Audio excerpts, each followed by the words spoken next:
Hello Collision fans, and welcome to Under the Scaroscope. I'm Fedora, and today we're going to be talking about the 2011 science fiction handycam horror movie, Apollo 18.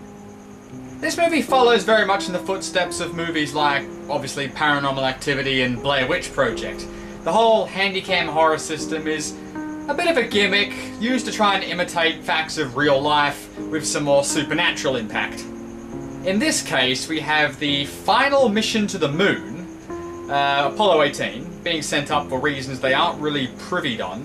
They're told something about, I don't know, setting up a satellite beacon or something on that matter, but basically they get trained up. Actually, a whole lot of the movie is just them being trained up, but I suppose they have to do that.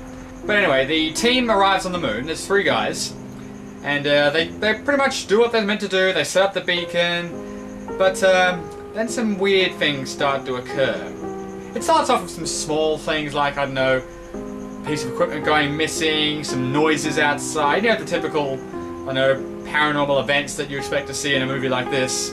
But obviously then things start to escalate. It gets to the point where the team actually discover the corpse of a dead astronaut on the moon. His suit covered in what appeared to be holes, whether or not they're caused by debris or some kind of extraterrestrial being. The extraterrestrial beings in question are going to be my first negative, but first let's just get to the pros. The pros I'm going to give mainly to atmosphere and great use of lighting.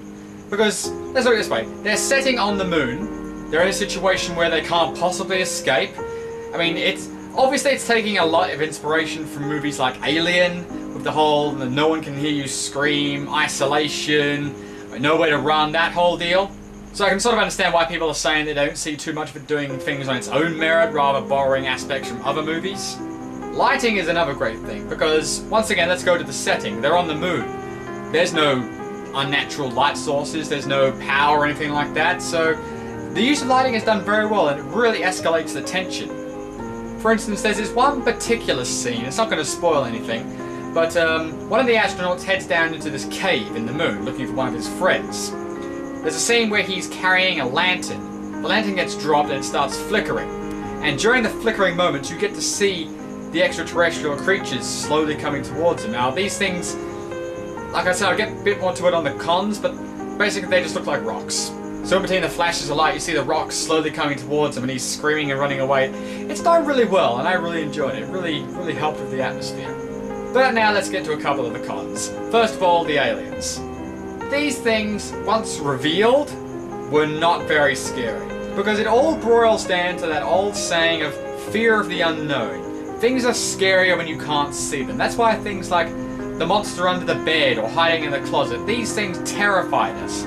Once we actually identify these things, they lose that power, and that had a huge impact on this. Because once in the light, these things were not scary in the least. One more con is the ending of the film, because as with it being a handycam horror, it's supposed to try and place itself somewhere in reality, leave itself in a believable place. The ending of this film really didn't help that, because there is one massive plot hole at the end of this film that really cements it. I won't get into too much about what the ending is, for obvious spoiler territory, but I will say this. Once you see the end of this movie, the only thing you're going to ask yourself is, how the hell did they get hold of this footage? I'll leave you with that one. And that's all we have time for today on Under the Scaroscope. Check out some of the other great channels at Collision, or check out my channel, Splat in the Hat 1. And see you next time.